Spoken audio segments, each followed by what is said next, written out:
Welcome to Rizvi's e-learning channel.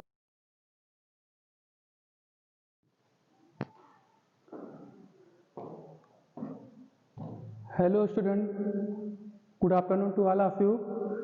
Students, we are discussing about the topic of advantages of visual inspection method. ठीक है, तो इसमें हमने क्या किया था, इसके पहले लेक्चर में हमने बताया था कि विजुअल इंस्पेक्शन मेथड जो कि नॉन डिस्ट्रक्टिव टेस्टिंग मेथड का एक टाइप्स है, उसका एक पार्ट था जो कि विजुअल इंस्पेक्शन मेथड के बारे में हमने इसके पहले लेक्चर में हम डिस्कस किया था। हमारा उसमें पार्ट्स बचे थे, advantage, disadvantage and application of visual inspection method. तो इतना शेष रह गया था, तो हम उस पर डिस्कस करेंगे कि हमारा जो एडवांटेजेस है विजुअल इंस्पेक्शन मेथड के कौन कौन से एडवांटेज है, उस पर हम डिस्कस करें। सबसे पहला हमारा आता है कि लेस कॉस्टली, मीन्स कि जो हमारा डिस्ट्रक्टिव टेस्टिंग में जो हमारा कॉस्टली जो ज़्यादा होता था, इसमें क्या होगा, वो कॉस्ट हमारा क्या होगा, कम हो जाएगा। क्यों? क्योंकि इसमें जो हमारा वर्कपीस होगा, वो जो स्पेसिमेन होगा, जो प्रोडक्ट होगा, वो डैमेज नहीं होगा टेस्टिंग करने के बाद, इसलिए हमारा जो क्या होगा, वो लेस कॉस्टली होगा as compare of destructive testing method. दूसरा हमारा सिंपल टू परफॉर्म, इसमें हमारा जो इसका परफॉर्म करने का जो इसका ऑपरेशन है, जो वर्किंग कंडीशन है, वो क्या होगा, सिंपलेस्ट होगा as compare of destructive testing. ठीक है, क्यों? क्योंकि इसमें हमारा प्रोडक्ट जो होगा, स्पेसिमेन होगा, उसमें डैमेज नहीं होगा और वो आसानी से हमारा परफॉर्म करेगा। ठीक है, इसकी पोर्टेबिलिटी भी क्या होगी, ठीक ठाक होगी। उसके बाद हमारा आता है operation is simple and quick, इसका जो ऑपरेशन होगा वो बिल्कुल इजी होगा और आसानी से उस पर हम काम कर सकते हैं। इसका जो रिजल्ट होगा, मीन्स कि इसमें जो फाइंड आउट करना है हमें, जो डिफेक्ट्स फाइंड आउट करनी है, इसमें हमारा जो डिसकंटिन्यूटीज हैं, जो इम्प्योरिटीज हैं, या फिर उसमें जैसे कि हमने बताया ब्लो होल्स या पोरोसिटी वगैरह जो भी है, उसको फाइंड आउट करना आसानी से, इसमें तुरंत इसमें रिजल्ट मिलेगा, हमें इमीडिएटली रिजल्ट देगा हमें उसको, कि कहाँ पे हमारा उसमें डिसएडवांटेज, वो सॉरी डिफेक्ट्स कहाँ पे हैं। उसके बाद applicable to almost all type of metals, ये जो हमारा नॉन डिस्ट्रक्टिव टेस्टिंग का जो विजुअल इंस्पेक्शन मेथड है टेस्टिंग करने का, वो सभी प्रकार के मेटल्स पे काम कर सकते हैं। ठीक है, फिर आगे हमारा आता है डिसएडवांटेज।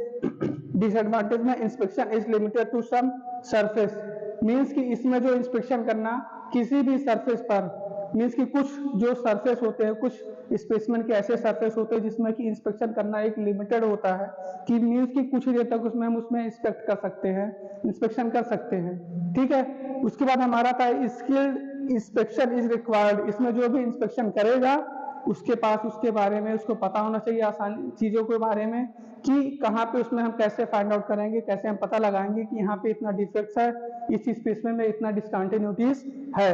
क्लियर?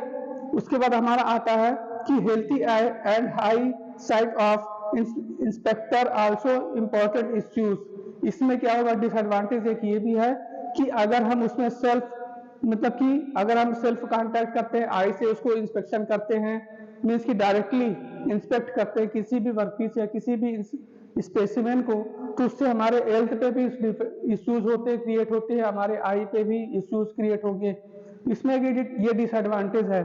ठीक है, फिर internal defects can not be found in this type of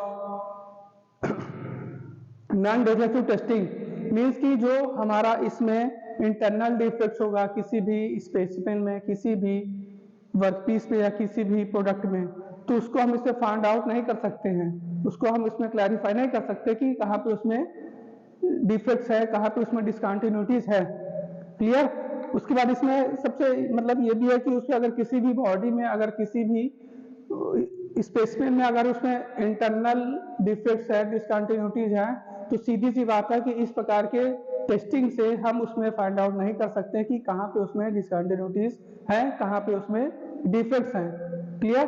अब बात आती है कि हमारा application of visual inspection method में कौन कौन सी इसका एप्लीकेशन है, कहाँ पे हम इस प्रकार के टेस्टिंग का यूज कर सकते हैं। सबसे पहले हमने बताया कोरोजन इन मेटल्स, जहाँ अगर हमारे किसी भी मेटल्स में कोरोजन है, मीन्स कि वहाँ पे हम इस प्रकार की टेस्टिंग का यूज कर सकते हैं, विजुअल इंस्पेक्शन मेथड टेस्टिंग का। दूसरी चीज हमारी आती है weld which have discontinuities on the surface, जिस किसी भी पार्ट्स में अगर हमने वेल्डिंग किया है, वहाँ पे अगर उसमें डिसकंटिन्यूटीज हैं, ठीक है, यहाँ पे आपको कुछ दिख नहीं रहा होगा कि weld which have discontinuities on the surface, means किसी भी वर्कपीस में जिस पे हमने वेल्डिंग किया हुआ है, अगर उसके सरफेस पर डिसकंटिन्यूटीज हैं तो वो वहाँ पे भी हम इस प्रकार के टेस्टिंग का यूज करके उसमें डिफेक्ट्स का पता लगा सकते हैं, डिफेक्ट्स को दूर कर सकते हैं। उसके बाद हमारा आता है कि अगर किसी भी स्पेसिमेन में क्रैक वगैरह है तो भी वहाँ पे हम उसमें इस प्रकार के टेस्टिंग का यूज करके उसमें वो डिफेक्ट्स या डिसकंटिन्यूटीज को कम कर सकते हैं। तीसरा हमारा आता है, अगला है फ्रैक्चर्स। अगर किसी भी स्पेसिमेन में फ्रैक्चर है जो कि हम सीधी अपनी आंखों से देख सकते हैं कि अगर उस जगह पे वहाँ पे फ्रैक्चर है तो उसमें हम इस प्रकार के टेस्टिंग से पता कर सकते हैं और उसमें डिफेक्ट्स या फिर डिसकंटिन्यूटीज को दूर कर सकते हैं। हमारा आता है लीकेज। लीकेज मान लो कोई वाटरप्रूफ टैंक है, अगर उस वाटरप्रूफ टैंक में कहीं से भी लीकेज आ रही है तो उसको भी हम इसमें पता कर सकते हैं कि कहाँ से इसमें लीकेज आ रही है। जैसे कि हमने बताया था इसके पहले लेक्चर में कि स्मेलिंग भी एक मेथड है जो विजुअल इंस्पेक्शन मेथड का, कि उसमें हम कैसे पता कर सकते हैं स्मेल से। जैसे मान लो गैस टैंक है, गैस अगर लीक हो रही है तो उसमें स्मेलिंग देखेंगे कि कहाँ पे गैस महक रही है तो हमें पता चलेगा कि उस जगह पे वहाँ पे क्रैक्स है या फिर कहीं पे उसमें कुछ डिफेक्ट्स है तो उसको हम वहां से लीकेज हो रही है तो वहां से उसको हम क्या करेंगे, उसको दूर करेंगे। क्लियर? तो ये था हमारा advantage, disadvantage and application of visual inspection method. अब आगे हम इसमें अगला टर्म, इसका अगला टॉपिक आएगा उसमें हम डिस्कस करेंगे। ठीक है, ओके, थैंक यू।